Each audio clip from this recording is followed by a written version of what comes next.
All right, we're back. This is the fourth installment of the Guilt series videos. This is going to be working with the RTHO 600.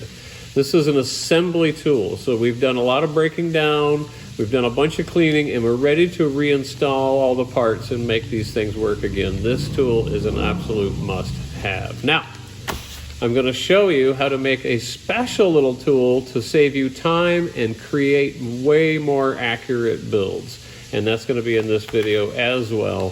So I tell you what, let's get started. All right, we have all of our parts clean now and we are ready for reassembly. And then I want to show everybody, this is all of the bearing hair that came out of behind the wheels, behind the gears, all over this chassis. And all of that is what it looks like, little tiny galaxies in there, but that's what come out of this chassis, and that's not unusual to find that. So the body itself, I just used a toothbrush and hot soapy water. That's it. That's all I usually do with them.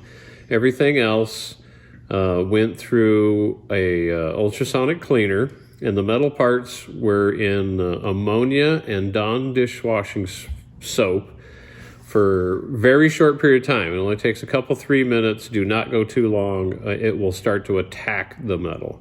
So we've got all of our pieces, so we're ready. We're ready to reassemble, and we're gonna start off with the RTHO 600, and we're gonna do one of the harder parts right off the bat. And we're gonna use this guy right here. This comes with your tool, and this is your 9-tooth drive pinion. And we're going to put that in there. Now there's a little flat spot on here, and that lines up with this set screw. So put that guy down in there, kind of orientate it a little bit, tighten that up. Okay, so we're going to back this off. Now inside of here is an itty bitty Allen wrench, and here's your tool that comes with it for moving that up and down. Now I've already set it so that this pin will sit out of there a desired amount. There, can you see that? It's sticking up out of there a little bit. So what we're going to do is that this is not how we're going to press it together. I'm simply showing how much it won't fall down because you adjust that set screw inside of there to the height you want. But we can change this later. And so anyway, I wanted to show you that.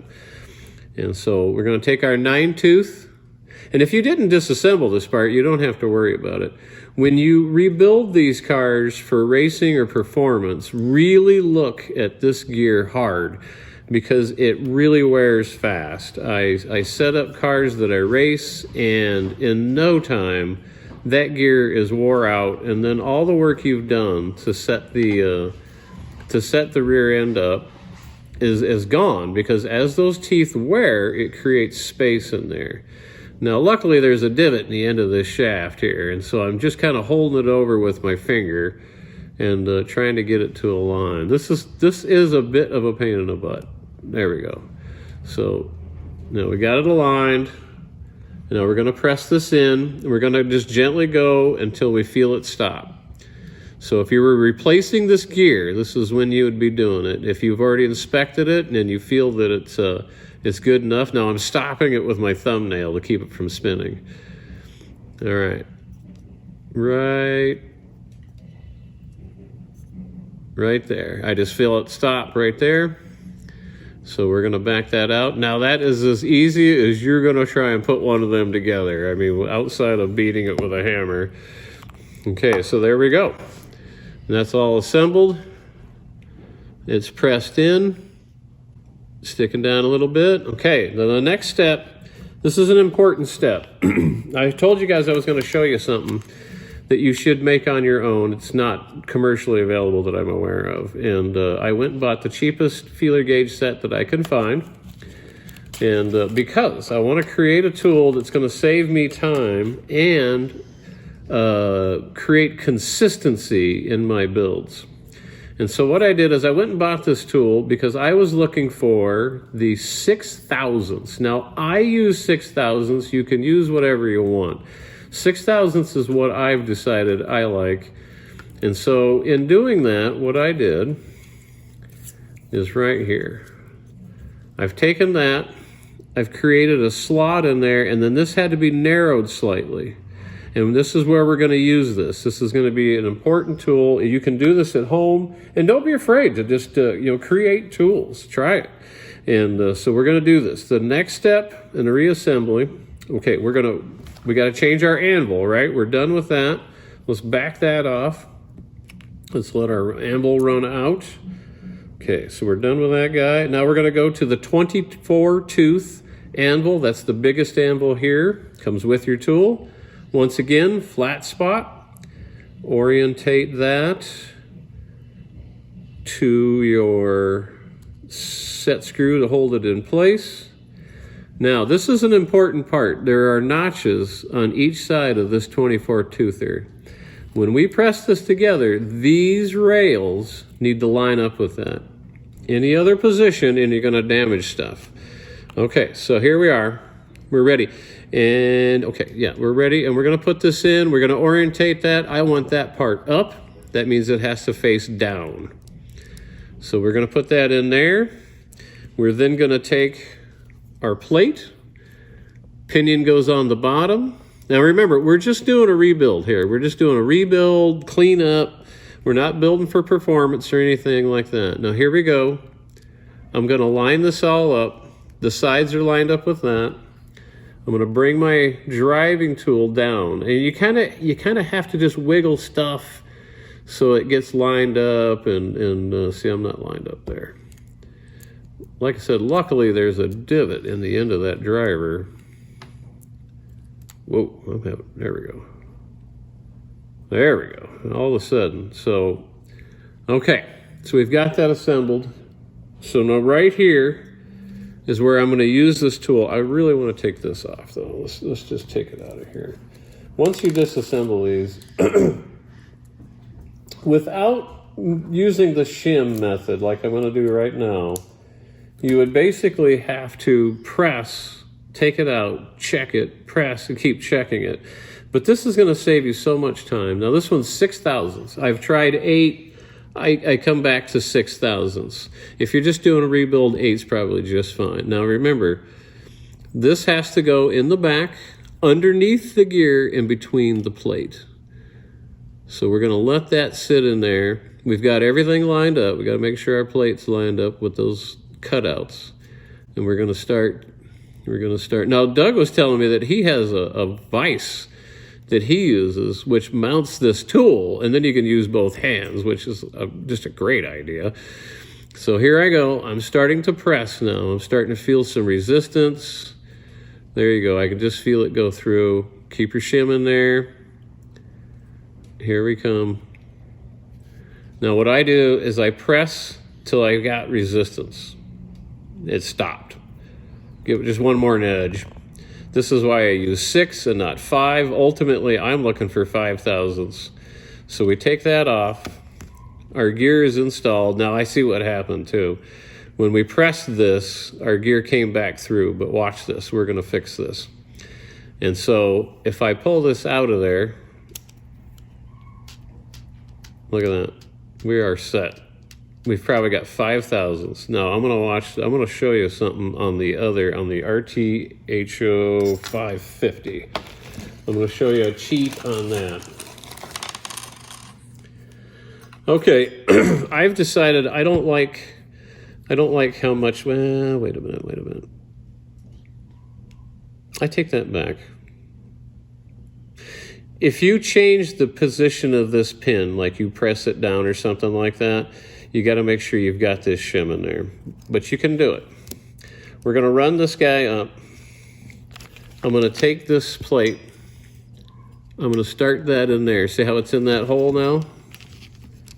This is the same hole that you pressed that 9-toother out. Get it lined up. There it goes. Swing this guy over. You got to make sure it's up high enough. Once again, this thing could be screwed to the table and it would be just fine. But this, there we go. Did you hear it click in there? So now remember, keep your shim in there, because as we push this shaft back through there, this would lock this dude up. Let's see, so I'm gonna start pushing that back through. I like that right there. Take that off. Now that's sticking down. Now you could change that with the way I pressed this. I probably shouldn't have pressed it so far. But once again, we take our shim out of there. We're ready. That baby's ready right there. Now, I want to show you guys, that comes in your tool. This comes in your tool right here. You've got this peener. Now, I have two of them set up. I have two frames, and I have one that's a peener all the time. And so the next step is we're going to put the armature on. Now remember, once again, we are just rebuilding. We are not performance building. If we were performance building, I'd have a whole lot more to talk about. But we're just rebuilding. So let's say that you're, once again, line your flat spot up with your set screw. So now we have the anvil in here that is for the 14 tooth. So we take our 14 tooth. This is our pinion.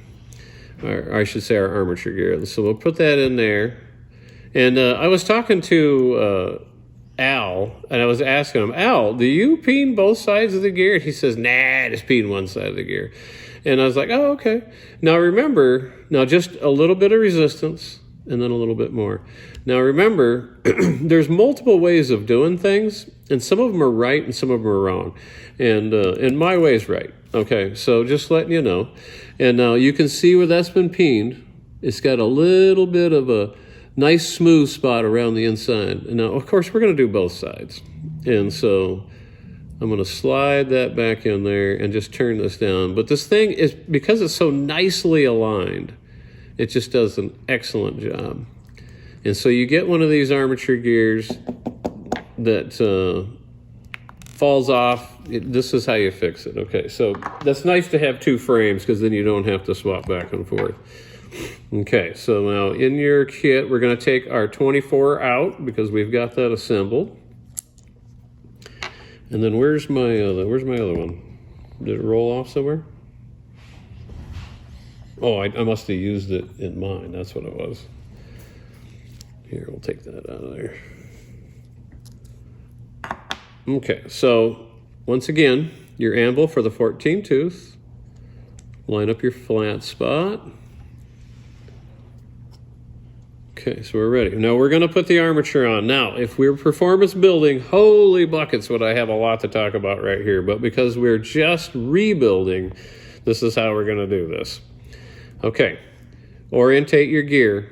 Whichever side you want up is the one that it has to face down. So we're going to do that right there. And so we've peened this, so it's going to go together a little bit harder. Okay, once again, we're just rebuilding. Armature comes in from the bottom. And now it's on the top. You don't have to worry about the orientation on this one. Just make sure you get it lined up. Okay, kind of get it lined up with your hand. All right, here we go.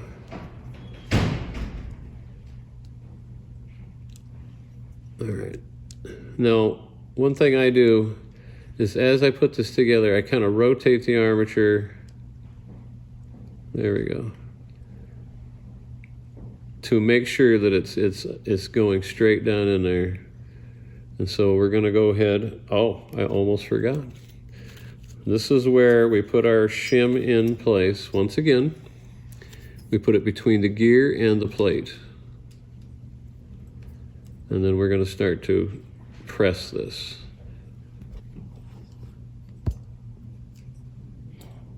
And just sneak up on it, and that's going to be good enough. We'll take that out. Now we're all ready. Just barely out. Very nice. Might have gave it a little too much there, but we're totally set now. Nice, clean, ready to go. Okay. So we've done our gear plate. Our idler should just slip right on there. Okay. All right, guys, we're going to do a quick little video on using the peeners that we sold a few months ago. This is what you would have received right there. And then most of you got the extra frame so that you could set them up like this. And I wanted to go over this real quick. This is a T-Monk chassis, and I just wanted to show a few things. When you look at these really close, you'll see that this one has a taper on it, but it's actually ball shaped. Okay, now this will be the peener you'll use most of the time. And so if you was to do, to tighten up the armature hold, then this is the one you would use. And you would bring that around and you would tighten it up that way and sneak up on it, okay? You know, give it a little bit of turn, take your armature, fit it, make sure that it's gonna go through. And one thing that I've learned, if you're really trying to fine tune these, you tighten them to where it's just a little too tight, and then walk away for about a half hour, come back, and there's a certain amount of retraction. You peen it to a certain point, and then the chassis will pull back just slightly. So if you're really trying to fine tune it, that's what I have found. So use the ball on that. Okay, but now when you want to do this one here in the back, this is important, and this is why there's two separate peeners. This one has a cup. And that cup is designed to push it in like this without expanding it away. The ball does both, but it has a tendency to expand away. So if you was try to use the ball on this, you just end up mashing this all down. And so this is where you'd use your cup. And you would come in from this side right here. And once again, just sneak up on it. Give it a little bit, test it with your shaft a little bit more, get it to where you want it, and then let it sit and come back to it, and it will have changed a little bit, a little bit of regression, I guess. It goes back. You can use the ball, this one here, on the top if you want, but on this one right here, make sure you use the cup. The other place that you use the cup is on this one right here, because if you use the ball, it just mashes this thin spot over, and so you don't want to do that. You want to make sure you use the cup peener and come in from this side right here. Make sure it's tightened up. And the same thing again, just sneak up on it. Just sneak up on it. And you can do this one from both sides. You can flip it and give it a little bit of peening from both sides. And I think that that's a good idea, depending on how far you allow that shaft. Because I showed you earlier on how to move that shaft, and so how far into there you want it. I'm not big on peening this hole, and you would have to have a different kind of ball peener anyway. But usually what happens when you peen that, it just distorts the brush tube hole, and to me it's a no-go. It's a no-go. I just leave it alone. You can peen the front axle holes in the same way with your ball peener. And then if you want to do these holes, which is where you're going to spend most of your time, this tool is designed for this. You come in from, is it? Yeah, it is the bottom. It's designed to get right in there, come on over. And once again, each side separately, make sure it wiggles a little bit, and then start tightening it up, and then try your axle until you get the fit you want. And like I said, each side separately. We used to make peeners that had 2 ball bearings on them, and it would come in from this way. And that's where that plate I was showing you guys early comes into it, to keep it from smashing the chassis over. But that's not necessary with these. You can come right in here and then just peen it as much as you need to make up that distance and tighten up those holes. The smoother you get one of these to run, the faster it is. That's the bottom line.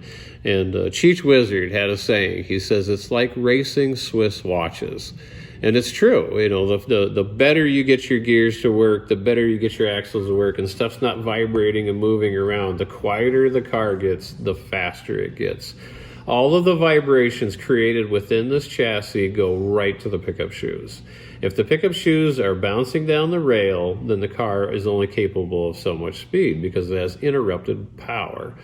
The smoother, the quieter, the less vibration this car has, the shoes are smooth on the rail, the more power it can get. And it really is that simple. You'll notice that really fast TJets are usually some of the quietest ones. And so I wanted to show you the peener and the differences between them. We've got the ball, we've got the cup. We'll see if I can bring that in to where a guy can kind of see the differences in them. And they have different uses. And you know what? These peeners, you can use them on all kinds of chassis. It doesn't have to be just this one, but sneak up on it. Sneak up on it. I can't tell you how many times I have over-peened a gear plate or something like that and had to come back and force an axle through it to open it back up or whatever. And so, but I wanted to go over those, and I think we've gone over all the tools now. And once again, just dive in, use them. Don't be afraid to make your own tools, your own shims, your own presses, all of those things. It's a fun thing to do. These are simple, fun cars. And it's rewarding. You take a car that doesn't run very good, you take it apart, you clean it all up, you put it back on the track, and it's worlds better. And like I said, as we advance, we'll start to move towards performance building and race building. And once again, guys, thanks for stopping in. Slot on.